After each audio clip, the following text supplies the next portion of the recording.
عنکبوت قسط نمبر 74۔ شہر کی رگوں میں دوڑتی سڑک پر فلک کا وجود ایک بے قابو پتے کی طرح کانپ رہا تھا۔ اس کے پھیپھڑوں میں ہوا نہیں بلکہ کانچ کی کرچیاں اتر رہی تھیں۔ ذہن کے پردے پر صرف ایک ہی جملہ کسی آسیب کی طرح چمٹا تھا: بھاگو فلک بھاگو۔ گاڑیوں کے ہیڈ لائٹس اس کی آنکھوں میں خنجر کی طرح چبھتی اور ہر ہارن کی آواز ایسی لگتی جیسے کوئی اس کے کانوں میں چیخ رہا ہو۔ یہ زندہ شہر جو لاکھوں لوگوں کو پناہ دیتا تھا آج اس کے لیے ایک وسیع و عریض قبرستان بن چکا تھا جہاں ہر سایہ ایک ممکنہ قبر کا کتبہ تھا۔ اس کے لرزتے ہاتھ فون سے چپک گئے تھے۔ اسکرین پر فجر اور فخر کے نام دھندلا رہے تھے۔ ہر ناکام کال کے بعد بجنے والی خاموش ٹون اس کی کانوں میں ایک اعلان کی طرح گونجتی: تم تنہا ہو، تم ہمیشہ سے تنہا تھی۔ کوئی اس کا فون نہیں اٹھا رہا تھا۔ اسے یہ بھی نہیں پتا تھا کہ وہ کہاں آ گئی تھی۔ حواس بھاگتا اتنی تھی کہ اس نے کسی گاڑی کو روکا نہ کسی آٹو کو، بس رجب سے دور بھاگ جانا چاہتی تھی۔ زندگی میں کبھی ایسی صورتحال دیکھی نہیں تھی، اس لیے جانتی بھی نہیں تھی کہ کیسے نمٹنا تھا۔ پھر اسے ایک گلی نظر آئی، اندھیری گلی۔ وہ اس گلی میں مڑ گئی۔ یہ گلی نہیں، زمین کا ایک گہرا زخم تھا جس میں اندھیرا مواد کی طرح بھرا ہوا تھا۔ دیواروں پر جمی کائی اور نمی سے ایسی لکیریں بنی تھیں جیسے کسی نے اذیت میں اپنے ناخنوں سے انہیں کھرچا ہو۔ ہوا میں گٹر کی سڑان اور گیلی مٹی کی بانس اس طرح گھلی تھی جیسے موت خود اپنی آمد کا جشن منا رہی ہو۔ شاید اسے یہاں نہیں آنا چاہیے تھا۔ یہ کسی جرائم پیشہ افراد کا اڈہ لگ رہا تھا۔ وہ بھیڑ سے بچنا چاہتی تھی۔ شاید اس کے معاف ذہن نے اسے ایک ایسی جگہ دھکیل دیا تھا جہاں کوئی اسے دیکھ نہ سکے۔ یہی اس کی سب سے بڑی غلطی تھی۔ گلی کے دوسرے سرے پر روشنی کا نام و نشان نہیں تھا۔ اسے اپنی تیز سانسوں کی آواز کے سوا کچھ سنائی نہیں دے رہا تھا۔ وہ دیوار کا سہارا لے کر رک گئی۔ اس کا سینہ دھونکنے کی طرح چل رہا تھا۔ اپنی طرف سے وہ چھپی ہوئی تھی اور پھر وہ وہاں تھا، نہ کوئی آہٹ، نہ کوئی قدموں کی چاپ۔ وہ اندھیرے کا ایک حصہ تھا جو اچانک الگ ہو کر ایک انسانی شکل میں ڈھل گیا، ایک سایہ جسے دیکھ کر خود شیطان بھی پناہ مانگے۔ ایک جھپٹا اور فلک کی چیخ اس کے حلق میں ہی پتھر بن گئی۔ اس کا ہاتھ فلک کے منہ پر کسی آئینی شکنجے کی طرح جما ہوا تھا۔ اس کی انگلیاں اس کے گالوں کے گوشت میں دھس رہی تھی۔ دوسرا بازو اس کے دھڑ کے گرد ایک اسدے کی طرح لپٹا تھا جس کی ہر حرکت کے ساتھ اس کو اپنی پسلیاں ٹوٹتی ہوئی محسوس ہو رہی تھی۔ وہی شخص جو کچھ دیر پہلے تک مہکتی خوشبوؤں اور مسکراہٹوں سے جڑا تھا، اب زہریلے ناک کی پھنکار بن کر اس کی سماعتوں سے ٹکرا رہا تھا۔ کہاں بھاگ رہی تھی فلک عالمگیر صاحبہ؟ اس کی سرگوشی میں شہد میں لپٹا زہر تھا۔ وہ لفظ نہیں تھے، کان میں پگھلا ہوا سیسہ تھے۔ وہ خود کو چھڑانے کی کوشش کر رہی تھی۔ وہ اس کے ہاتھ پر دانت گاڑنا چاہتی تھی مگر اگلا لمحہ ایک دھماکہ تھا۔ رجب نے اس کا سر پوری قوت سے دیوار پر دے مارا۔ ایک تیز کڑاکے دار آواز اور فلک کی آنکھوں کے سامنے روشنی کے ہزاروں ستارے پھٹ پڑے۔ دنیا گھوم گئی اور اسے اپنے منہ میں خون کا گرم نمکین ذائقہ محسوس ہوا۔ وہ بے جان ہو کر زمین پر گری۔ وہ کسی شکاری کی طرح اس کے اوپر جھکا۔ اس کی آنکھوں میں فتح کی ایک وحشیانہ چمک تھی۔ میں نے سوچا تھا کہ یہ سب آسانی سے ہو جائے گا، اس نے حقارت سے کہا، اور فلک بے جان سی زمین پر گر پڑی۔ لیکن تمہیں تو سنسنی خیزی پسند ہے، تمہیں تو بھاگ کر اپنی جان بچانی ہے۔ وہ زمین پر پڑی کراہ رہی تھی۔ وہ نم آنکھوں سے دیکھ رہی تھی کہ وہ شخص نہیں تھا، اس کا چہرہ وہی تھا مگر اس کی آنکھوں میں ایک درندہ چمک رہا تھا۔ نقاب اتر چکا تھا اور پیچھے چھپا شکاری اب پوری طرح بے نقاب تھا۔ اٹھو، وہ دھاڑا۔ فلک نے ہمت جمع کی اور سہارے سے اٹھنے کی کوشش کی۔ اپنے مسیحا کو فون کرو، بلاؤ رئیس اورنگزیب کو۔ فلک نے نفی میں سر ہلایا۔ اس کی آنکھوں سے آنسو رواں تھے۔ وہ میرا کوئی نہیں لگتا۔ اس کی آواز میں درد ہی درد تھا، ایسا درد جو روح کو چیر دے۔ رجب رضا نے غلط عورت کا انتخاب کر لیا تھا۔ رئیس اس کے لیے کیوں آتا؟ وہ قہقہ لگا کر ہنسا، ایک خوفناک، دل دہلا دینے والا قہقہ۔ یہ کہانی کسی اور کو سنانا میں سب جانتا ہوں، تم اس کا خاندان ہو، وہ اپنے خاندان کے لیے کیوں نہیں آئے گا؟ اس نے فلک کا فون اس کے ہاتھ سے چھینا اور اس کا کامتا ہوا انگوٹھا لگا کر اسے ان لاک کیا۔ رئیس کا نمبر اس کے فون میں نہیں تھا پر اس نے اپنے فون سے اس کا نمبر نکالا۔ کال ملا کر اس نے اسپیکر آن کیا اور فون فلک کے چہرے کے سامنے کر دیا۔ گھنٹی جا رہی تھی، ہر بجتی رنگ فلک کے دل پر ہتھوڑے کی طرح برس رہی تھی۔ دماغ کہہ رہا تھا کہ رئیس فون نہ اٹھائے۔ وہ نہیں چاہتی تھی کہ اس کی وجہ سے کسی اور کی جان خطرے میں پڑے مگر دل کہہ رہا تھا کاش وہ اس کے لیے آئے، وہ اسے بچانے آئے۔ اور پھر کال کٹ گئی، کسی نے فون نہیں اٹھایا۔ وہ تو نہیں آئے گا مگر میں تمہیں زندہ رکھ کر توڑوں گا ہر لمحہ۔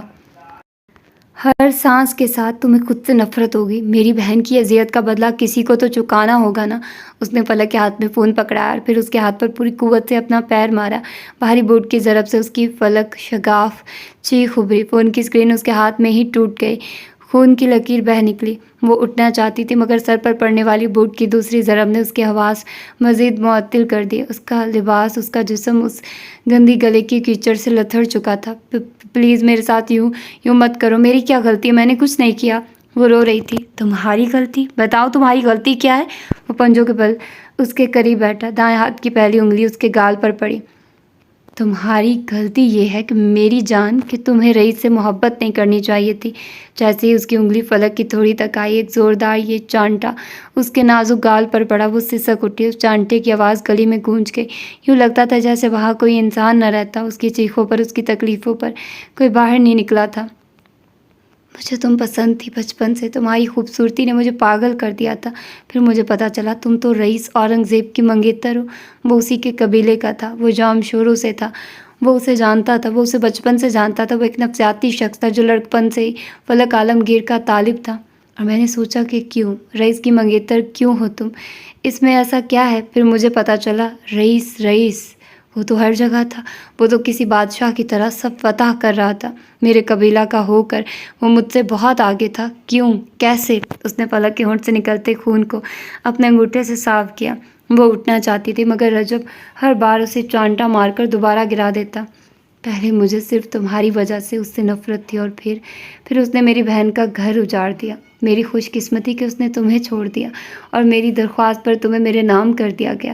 تم میری ہو فلک عالمگیر. میں تمہارے ساتھ جو چاہے کر سکتا ہوں، اور میں نے تمہیں اپنے بدلے کے لیے چنا. اس کے انکشافات فلک کو ساکت کر رہے تھے. لیکن تمہیں سب کا اتنی جلدی پتہ نہیں چلنا چاہیے تھا میری جان. فلک کی آنکھیں کھلی تھی مگر ان میں زندگی کی کوئی رمق باقی نہیں تھی. وہ صرف ایک گوشت کا لوتھڑا تھی جس میں اذیت کی لہریں دوڑ رہی تھی. اس کے ساتھ جو ہو رہا تھا یہ جہنم جیسا تھا. اس کے وہم و گمان میں بھی نہیں تھا. وہ تو نہیں آیا، لیکن اب تمہاری ہر کرا، ہر سسکی، تمہارے خون کا ہر قطرہ رئیس اورنگزیب کے لیے ایک بد دعا بنے گا. وہ اٹھ کھڑا ہوا اور اب کچھ فاصلے پر کھڑا اپنے فون پر کسی کا نمبر ملا رہا تھا. فلک کی جانب اس کی پیٹھ تھی. شاید وہ جانتا تھا وہ بھاگ نہیں پائے گی. اسی جملے نے فلک کے اندر کوئی ٹوٹی ہوئی چنگاری بھڑکا دی. وہ اپنی ساری ہمت جمع کر کے زمین پر گھسیٹتی ہوئی اٹھی، ایک زخمی جانور کی طرح جو اپنی آخری سانس تک لڑنا چاہتا تھا. اس نے گلی کے دہانے کی طرف بھاگنے کی کوشش کی. اس کے قدم لڑکھڑا رہے تھے. وجود کانپ رہا تھا مگر آنکھوں میں جینے کی ایک آخری مایوس کن ضد تھی. وہ ابھی مرنا نہیں چاہتی تھی. اس کے ڈھیروں خواب تھے. تب ایک دھاڑ سنائی دی. ایک لمحے کے لیے گلی میں روشنی کا جھماکا ہوا اور کان پھاڑ دینے والا دھماکہ ہوا. ایک گولی آگ کا گولا بن کر آئی اور فلک کی پنڈلی کو چیرتی ہوئی گزر گئی. یہ درد نہیں تھا، یہ اذیت کی انتہا تھی. جیسے کسی نے گرم لوہے کی سلاخ اس کی ہڈیوں کے اندر گھما دی ہو. چمڑا، گوشت اور ہڈی سب ایک ساتھ چیخ اٹھے. وہ زمین پر اس طرح گری جیسے کسی نے کانچ کی گڑیا کو بلندی سے پھینک دیا. اس کی چیخ وہ چیخ نہیں تھی. وہ ایک جانور کی آخری دل خراش پکار تھی جو آسمان تک کو ہلا سکتی تھی. وہ زمین پر پڑی تڑپ رہی تھی. اس کا جسم جھٹکے کھا رہا تھا اور اس کی ٹانگ سے خون فوارے کی طرح بہہ کر گلی کی غلاظت میں جذب ہو رہا تھا. وہ آہستہ آہستہ قدم قدم چلتا ہوا اس کے پاس آیا. اس کے چلنے کا انداز ایسا تھا جیسے کوئی فاتح بادشاہ اپنی فتح کا نظارہ کر رہا. اس نے فلک کو بالوں سے پکڑ کر اس کا چہرہ اوپر اٹھایا. فلک کی آنکھوں میں خوف نہیں تھا، نہ اذیت تھی. ان میں ایک خالی پن تھا، ایک ٹھہراؤ اور مکمل بھیانک نا امیدی. میں نے تمہیں موقع دیا تھا فلک. اس کی آواز اب برف کی طرح سرد تھی. میں چاہتا تھا تم زندہ رہو اور اپنی آنکھوں سے رئیس کی بربادی کا ہر منظر دیکھو، مگر تم تو خود موت کی آغوش میں جانے کے لیے بےتاب ہو. اس کا ہر لفظ ایک نیا زخم تھا. میں جانتا ہوں تم اسے کبھی نہ بھولتی. وہ تمہاری محبت تھا مگر اب صرف تمہیں رجب رضا یاد رہے گا. تمہیں اس سے محبت نہیں کرنی چاہیے تھی فلک. تمہیں اس کا خاندان نہیں ہونا چاہیے تھا. بس تمہاری یہی غلطی ہے. یہ اس کی غلطی کیوں تھی؟ اس نے یہ جان بوجھ کر نہیں چنا تھا. اس کے گھنگریالے خوبصورت بال خون سے کیچڑ سے لتھڑے ہوئے اس کی گردن اور چہرے سے چپکے ہوئے تھے. تم بہت خوبصورت ہو، پر افسوس میں اس خوبصورتی کو خراج تحسین پیش نہیں کر سکا. وہ اپنے انگوٹھے کی مدد سے اس کے ہونٹ سلا رہا تھا۔ فلک کی مڑی ہوئی پلکیں نم تھی۔ وہ اس کا ہاتھ اپنے جسم سے ہٹانا چاہتی تھی مگر اس کے اپنے ہاتھ اٹھے ہی نہیں۔ زمین پر بہتا اس کا خون گلی کی تاریکی میں ایک سیاہ لکیر بنا رہا تھا جو کسی المناک داستان کے پہلے باب کی طرح تھی۔ اس کی نیم و آنکھیں آسمان کو تک رہی تھی۔ شاید وہ پوچھنا چاہ رہی تھی، کوئی کیوں نہیں آیا؟ کیا میرا وجود اتنا بے معنی تھا؟ اس کے ہونٹ ہلے مگر کوئی آواز نہ نکلی۔ پھر درد اور وحشت کے اس طوفان کے بیچ ایک مایوس کن سکون اس پر طاری ہونے لگا۔ آوازیں مدھم پڑ گئی، درد کی لہریں درد دور ہوتی محسوس ہوئی اور دنیا ایک نقطے میں سمٹتی گئی۔ اس کے سینے میں ایک آخری کامتی ہوئی سانس اٹھی اور وہیں اٹک گئی۔ کچھ دیر گلی کے بند کواڑ کھلنے لگے، پولیس کے سائرن کی آواز سنائی دے رہی تھی اور کچھ فاصلے پر پڑے اس کے فون کی اسکرین جگمگ کر رہی تھی مگر ٹوٹی ہوئی اسکرین پر کسی کا نام واضح نہیں ہوا۔ فون کرنے والا کون تھا یہ پتہ نہیں چل پایا۔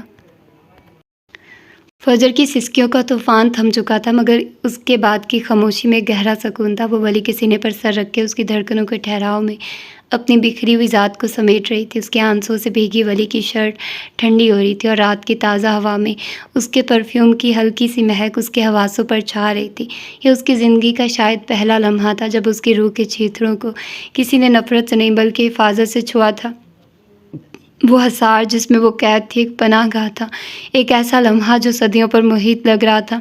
اور پھر وہ آواز ابھری، ایک بے وقت بے لحاظ فون کی گھنٹی نے اس مقدس خاموشی کو کرچی کرچی کر دیا۔ آواز میز پر رکھے ولی کے فون سے آ رہی تھی۔ فجر نے چونک کر سر اٹھایا، اس کی سرخی اور سوجی ہوئی آنکھوں میں الجھن تھی۔ ولی نے ایک لمحے کے لیے آنکھیں بند کی جیسے اس خلل پر اسے شدید غصہ آیا مگر پھر اس نے نہایت نرمی سے فجر کو خود سے الگ کیا۔ ایک منٹ، اس کی آواز میں وہی ٹھہراؤ تھا۔ اس نے فون اٹھایا، اسکرین پر انجانا نمبر دیکھ کر اس کے ماتھے پر شکنیں ابھری۔ اس نے فون اٹھا کر کان سے لگایا۔ ہیلو؟ دوسری طرف سے آتی آواز میں شدید پریشانی اور گھبراہٹ تھی۔ میں فخر عالمگیر بات کر رہا ہوں، کیا میری فجر سے بات ہو سکتی ہے؟ میں اس کا کزن ہوں، وہ میرا فون نہیں اٹھا رہی ہے۔ ولی کے تاثرات فوراً بدل گئے۔ اس نے فجر کی جانب دیکھا جو سوالیہ نظروں سے اسے ہی دیکھ رہی تھی۔ اس نے فون فجر کو تھما دیا۔ فجر نے فون پکڑا۔ ہیلو؟ وہ اب خود پر قابو پا چکی تھی۔ فجر، فلک کہاں ہے؟ کیا وہ تمہارے ساتھ ہے؟ وہ گھر نہیں پہنچی، اس کا فون بھی نہیں لگ رہا۔ کیا تمہیں پتہ ہے وہ کہاں ہے؟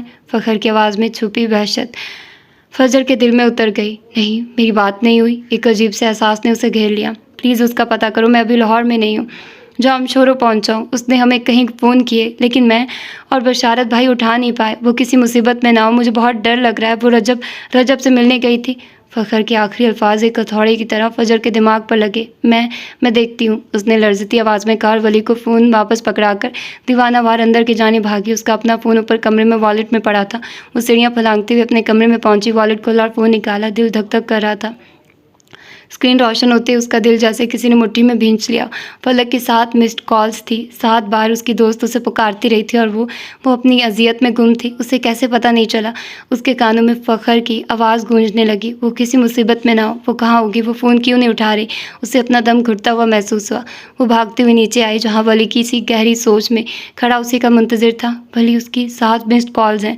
اس کی آواز ٹوٹ رہی تھی۔ ولی نے آگے بڑھ کر اس کے ہاتھ سے فون لے لیا۔ اس کے چہرے پر اب شدید سنجیدگی تھی۔ فکر نہ کرو، میں دیکھتا ہوں۔ اس نے فوراً اپنے فون سے مراد کا نمبر ملایا۔ فجر بے چینی سے ٹہل رہی تھی، بار بار فلک کا نمبر ملا رہی تھی۔ اس کا چہرہ بار بار آنکھوں کے سامنے آ رہا تھا۔ مراد، بگ بی کا فون تمہارے پاس ہے؟ ولی کی آواز میں ایک تیزی تھی۔ ہاں۔ کیا انہیں کسی انجان نمبر سے فون آیا تھا؟ چیک کرو۔ کچھ لمحوں کی خاموشی کے بعد مراد کی لاپرواہ آواز آئی۔ ہاں، ایک نمبر سے کئی کالز آئی تھی۔ وہ نمبر بے وقوف مصنفہ کے نام سے سیو ہے۔ مگر میں نے اٹھایا نہیں۔ آج کے دن میں رئیس کا موڈ خراب نہیں کرنا چاہتا تھا۔ میں جانتا ہوں وہ کون ہے۔ یہ سنتے ولی کا دماغ گھوم گیا۔ اس نے بے ساختہ بالوں میں ہاتھ پھیرا۔ اس کا دل کسی انہونی کے خیال سے بیٹھ گیا تھا۔ وہ فلک تھی۔ مراد، وہ شاید کسی مصیبت میں ہے، وہ غائب ہے، تمہیں فون اٹھانا چاہیے تھا۔ اس کی آواز میں غصہ اور پچھتاوا تھا۔ فجر کا دل ڈوبنے لگا۔ وہ کہاں ہوگی؟ وہ گھر کیوں نہیں گئی؟ اس کا ذہن معاف ہو رہا تھا۔ کوئی بات نہیں، ہم ڈھونڈ لیں گے، ولی نے اسے تسلی دی مگر اس کی اپنی آنکھوں میں تشویش کی گہری پرچھائیاں تھیں۔ وہ اب بھی پاگلوں کی طرح فلک کا نمبر ملائے جا رہی تھی۔ ہر بار بیل جاتی اور ہر بجتی رنگ اس کے دل پر چھری کی طرح لگتی۔ وہ دعا کر رہی تھی کہ فلک فون اٹھا لے، چاہے چیخے چلائے مگر بس فون اٹھا لے۔ اور پھر بیل کٹ گئی اور فون اٹھا لیا گیا۔ فجر کی سانس رک گئی۔ ایک لمحے کی امید اس کے دل میں جاگی۔ ہیلو فلک، کہاں ہو تم؟ ٹھیک تو ہو؟ وہ ایک ہی سانس میں بولی مگر دوسری جانب سے جو آواز آئی وہ فلک کی نہیں تھی۔ وہ ایک اجنبی، سنجیدہ اور بھاری مردانہ آواز تھی۔ میڈم یہ فون جن خاتون کا ہے وہ آگے جو اطلاع دی گئی اس نے فجر کو ساکت کر دیا۔ اس کے ہاتھ سے فون پھسلنے ہی والا تھا کہ ولی نے آگے بڑھ کر اسے تھام لیا۔ فجر کی آنکھیں بے یقینی سے پھیلی ہوئی تھی، چہرے پر کوئی تاثر نہیں تھا، جیسے وہ پتھر کی ہو گئی۔ اس کا پورا وجود کانپ رہا تھا۔ ولی نے فون اس کے ہاتھ سے لے کر اپنے کان سے لگایا اور اب وہ خود بات کر رہا تھا۔ اس کے چہرے کے تاثرات ہر گزرتے لمحے کے ساتھ سنگین ہوتے جا رہے تھے۔ پیشانی پر گہری لکیریں ابھر آئی اور جبڑے بھنج گیا۔ فجر کو پوری دنیا گھومتی ہوئی محسوس ہوئی، یوں لگا جیسے کسی نے اس کے پیروں تلے سے زمین نہیں بلکہ پوری کائنات کھینچ لی۔ اس کی سماعت میں پولیس والے کے الفاظ گونج رہے تھے، ہمیں وہ ملی ہے، ان کی باڈی مسخ شدہ ہے۔ کیا سب ختم ہو گیا تھا؟ فلک کی ہنسی، اس کی باتیں، اس کے خواب، کیا سب ایک گندی اندھیری گلی میں دم توڑ چکے تھے؟ ہسپتال کی سرد بے رحم راہداریوں میں دوڑتے ہوئے فجر کو لگا جیسے وہ کسی برفانی سرنگ میں بھاگ رہی ہو۔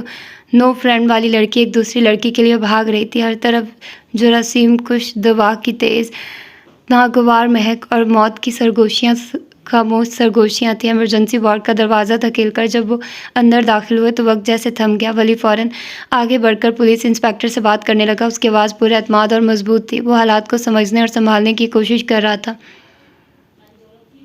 مگر فجر وہیں دہلیز پر جمی کھڑی تھی۔ اس کی نظریں شیشے کی دیوار کے پار اس بستر پر مرکوز تھی جہاں ایک وجود اذیت کا ایک مجسمہ بنا پڑا تھا۔ ایک پل کو لگا جیسے روح اس کے جسم سے کھینچ لی گئی ہو۔ وہ فلک نہیں تھی، وہ ایک ٹوٹا ہوا کچلا ہوا جسم تھا جسے مشینوں اور نالیوں کے جال نے جکڑ رکھا تھا۔ اس کا خوبصورت چہرہ سوجن اور گہرے نیلے زخموں سے ناقابل شناخت ہو چکا تھا۔ ایک آنکھ سوج کر مکمل طور پر بند تھی اور دوسرے گال پر ایک گہرا خراش تھا جو کسی درندے کے ناخنوں کا نشان لگ رہا تھا۔ اس کے ہونٹ پھٹے ہوئے تھے، اس کے گھنگریالے بال، ریشمی بال اب بھی جمے ہوئے خون سے لتھڑے ہوئے تھے۔ سر پر بندھی چوڑی پٹی سرخ تھی۔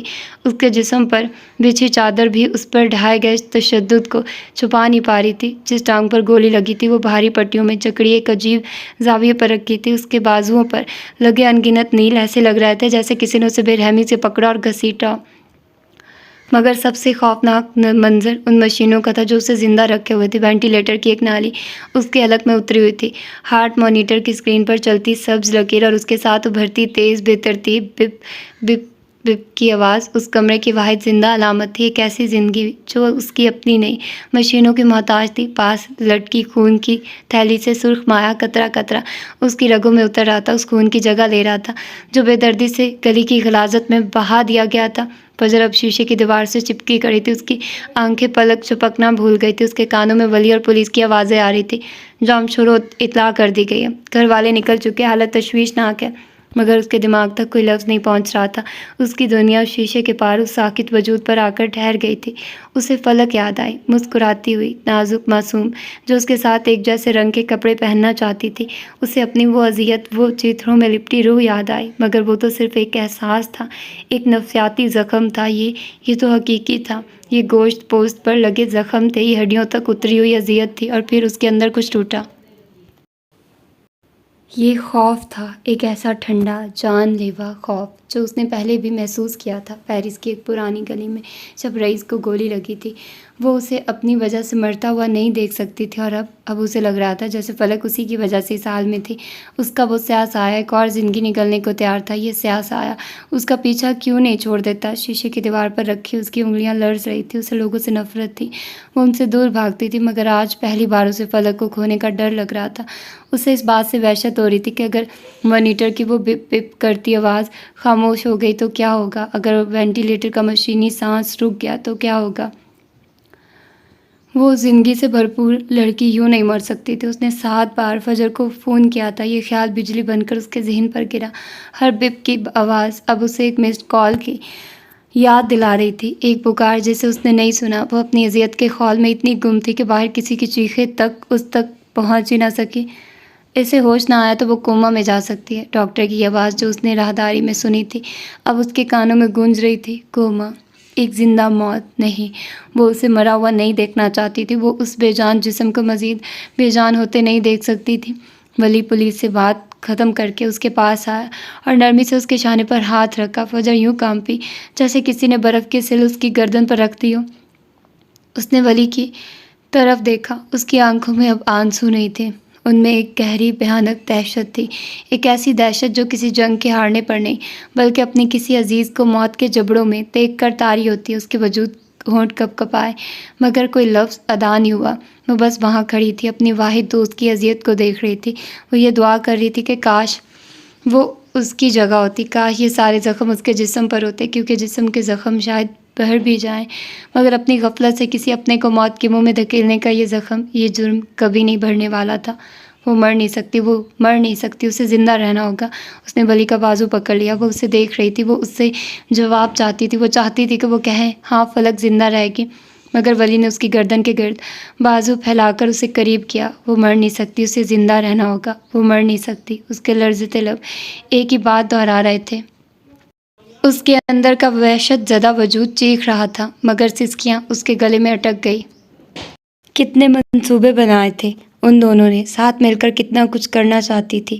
وہ اسے ایسے چھوڑ نہیں جا سکتی تھی۔ ابھی ابھی اس نے خود کو آزاد کیا تھا، ابھی ابھی تو وہ اپنی اذیتوں کو دیکھنے کے قابل ہوئی تھی، ابھی ابھی تو اسے اپنے چیتڑوں میں لپٹی روح پر ایک لباس ملا تھا۔ لیکن اگر وہ مر گئی تو اس کی روح ہمیشہ کے لیے چیتڑوں میں لپٹی رہ جائے گی، وہ سیاہ سایہ اس پر ہمیشہ کے لیے قابض ہو جائے گا۔ نہیں، اسے نہیں مرنا چاہیے، فلک کو زندہ رہنا ہوگا۔ ہسپتال کی راہداری جو کچھ دیر پہلے تک فجر کے خوف اور ولی کی خاموش مضبوطی سے بھری تھی، اب ایک نئے طوفان کی زد میں تھی۔ دروازہ ایک جھٹکے سے کھلا اور رئیس اندر داخل ہوا۔ اس کے پیچھے عروضہ اور مراد بھی تھے۔ رئیس کی آمد میں کوئی افراتفری نہیں تھی، بلکہ ایک سرد بھیانک سکوت تھا جو کسی بڑے دھماکے سے پہلے چھا جاتا ہے۔ اس کی آنکھوں میں نہ کوئی خوف تھا، نہ کوئی ہمدردی۔ بھیانک سکوت تھا جو کسی بڑے دھماکے سے پہلے چھا جاتا ہے۔ اس کی آنکھوں میں نہ کوئی خوف تھا، نہ کوئی ہمدردی، بس ایک گہری یخ بستہ حیرت اور ضبط شدہ قہر تھا۔ اس کی نظر سب سے پہلے فجر اور ولی پر پڑی، اور پھر سیدھا اس شیشے کی دیوار پر جہاں فلک زندگی کی بھیک مانگ رہی تھی۔ وہ ایک لفظ کہے بغیر نپے تلے قدموں سے چلتا ہوا اس شیشے کے سامنے جا کر کھڑا ہو گیا۔ وہ ساکت تھا۔ یہ وہ لڑکی تھی جس کی آنکھوں میں اس کے لیے ہمیشہ ایک محبت چمکتی تھی، جو اس سے بے لوث محبت کرتی تھی، جس نے 13 سال اس کا انتظار کیا تھا اور پچھلے 3 سالوں سے اسے اپنے ٹکرانے کی اذیت کو ساتھ لے کر جی رہی تھی۔ ایک زندہ دل کہہ کے بکھرنے والی لڑکی، اور آج وہ محبت تھی، اس کا کفن بن گئی تھی۔ اسے فلک سے محبت نہیں تھی، مگر اس کی عزت اس کے خاندان سے جڑی تھی۔ اسے فلک سے محبت نہیں تھی، مگر دونوں کی رگوں میں ایک ہی خون بہتا تھا، اور وہ خون بے دردی سے بہایا گیا تھا۔ وہ اس کے نام کی بھینٹ چڑھائی گئی تھی، اور یہ توہین، یہ حالت ناقابل برداشت تھی۔ اس کی آنکھوں کے سامنے فلک کا وجود نہیں تھا، بلکہ اپنے نام پر لگا ایک بدنما داغ تھا، ایک ایسی شکست تھی جس کا وہ تصور بھی نہیں کر سکتا تھا۔ اگر وہ مر جاتی تو، اگر وہ مر گئی تو، یہ سوال اس کے دماغ میں گونجا نہیں، یہ ایک حقیقت بن کر اس کے وجود پر اترا۔ اگر وہ مر جاتی تو یہ قصہ ایک المناک داستان بن جاتا، مگر وہ ابھی زندہ تھی، اور اس کی ہر چلتی سانس، مانیٹر کی ہر بیپ رئیس اورنگزیب کے غرور پر ایک چانٹی کی طرح پڑ رہی تھی۔ جب سے اس کے چہرے کے زاویے بگڑ گئے، اس کی مٹھیاں بھینچی ہوئی تھی۔ آخری وقت میں وہ رجب رضا کے ساتھ تھی، اس پر عروضہ تحقیق کر رہی تھی۔ کچھ دیر بعد وہ اپنے ٹیبلٹ کے ساتھ آئی۔ اس نے چہرے پر حیرانی تھی۔ جاذب لغاری رجب رضا کا بہنوئی تھا، اس نے اپنے بدلے کے لیے یہ سب کیا ہے۔ دیوار پر پڑنے والا رئیس کا مکہ زوردار تھا، یہ اتنا شدید تھا کہ کھال ادھر گئی، خون رسنے لگا۔ عروضہ نے سانس روک لی۔ مراد اور ولی اب ڈاکٹر کے پاس کھڑے تھے، وہ اس کی حالت کا پوچھ رہے تھے، جبکہ فجر ایک جانب بیٹھی تھی، اس پرانے سے صوفے پر۔ اس کا چہرہ سپاٹ تھا۔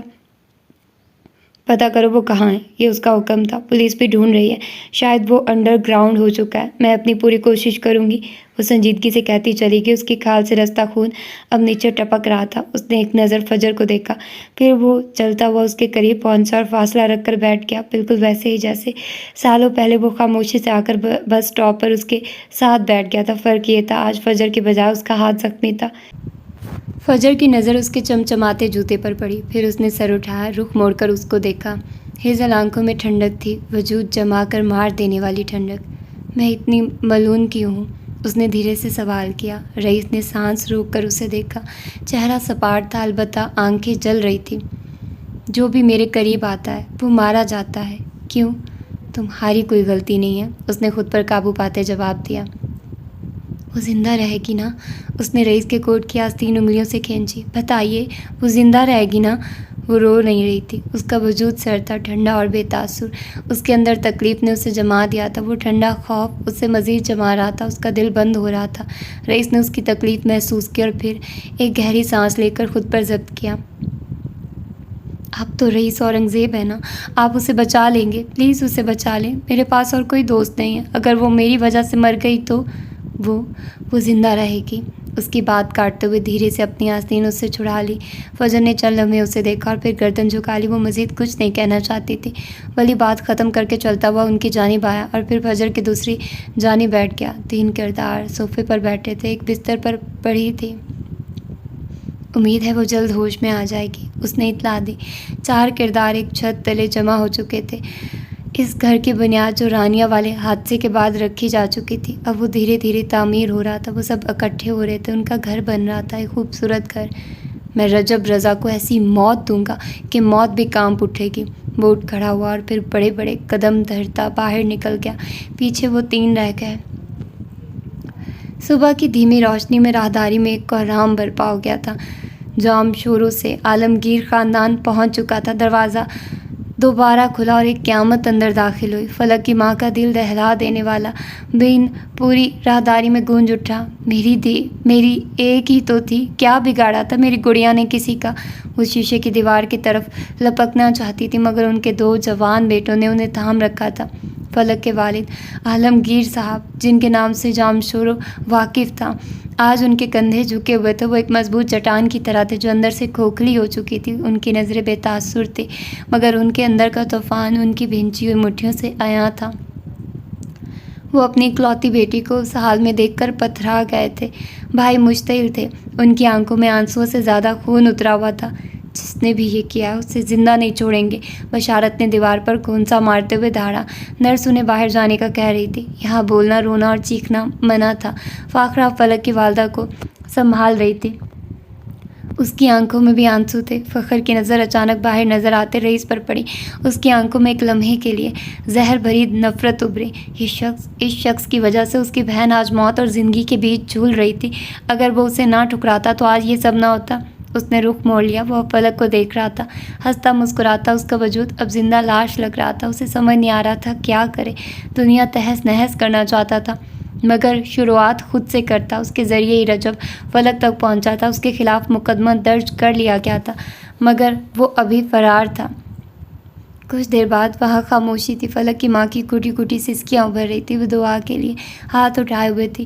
فجر ایک جانب کھڑی تھی۔ یہ فلک کا خاندان تھا، اس کی ماں کا خاندان، مگر وہ انہیں نہیں جانتی تھی، نہ جانتی تھی کہ ان سے کیسے برتاؤ کرے، کیسے ملے۔ اور پھر اس بھیانک خاموشی کو موبائل کی بیل نے توڑا۔ یہ فخر کا فون تھا۔ وہ چوڑے کندھوں والا مرد اپنی بہن کے لیے خاموش آنسو بہا رہا تھا۔ اس نے موبائل نکالا اور میسج چیک کیا، مگر اگلے ہی لمحے ہسپتال کی چھت اس پر آن گری۔ وہ رجب رضا تھا۔ تمہاری بہن کی اس حالت کا ذمہ دار صرف اور صرف رئیس اورنگزیب ہے۔ اگر اس نے اپنا گناہ قبول نہیں کیا تو میں یہاں رکوں گا نہیں۔ میں تمہارے خاندان کی ایک ایک عورت کی زندگی عذاب بنا دوں گا، جیسے اس نے میری بہن کی ہے۔ اسے کہو اپنا جرم قبول کرے۔ اس کا مکروہ چہرہ ابھرا، زہر بھری آواز گونجی اور بند ہو گئی۔ فخر ساکت رہ گیا۔ وہاں بیٹھے سبھی افراد ساکت تھے۔ عین اسی لمحے دروازہ کھلا، رئیس اندر داخل ہوا۔ وہ شاید کوئی خبر دینا چاہتا تھا، مگر فخر کی آنکھوں نے چنگاریاں پکڑ لی۔ وہ جل رہا تھا، غصے سے اس کی جانب لپکا۔ تمہاری وجہ سے، صرف تمہاری وجہ سے گھٹیا انسان میری بہن اس حالت میں ہے۔ وہ اس کا گریبان پکڑ چکا تھا۔ یہ دیکھتے ہی رئیس کی بھویں سکڑ گئی، آنکھوں میں خون اتر آیا۔ وہ اس معاملے کو اپنے طور پر دیکھ رہا تھا۔ باہر میڈیا اکٹھا ہو چکا تھا، کیونکہ رئیس اورنگزیب کو ایک سٹی ہسپتال میں دیکھ لیا گیا تھا۔ خبریں چھپ رہی تھی، ہیڈ لائنز بن رہی تھی۔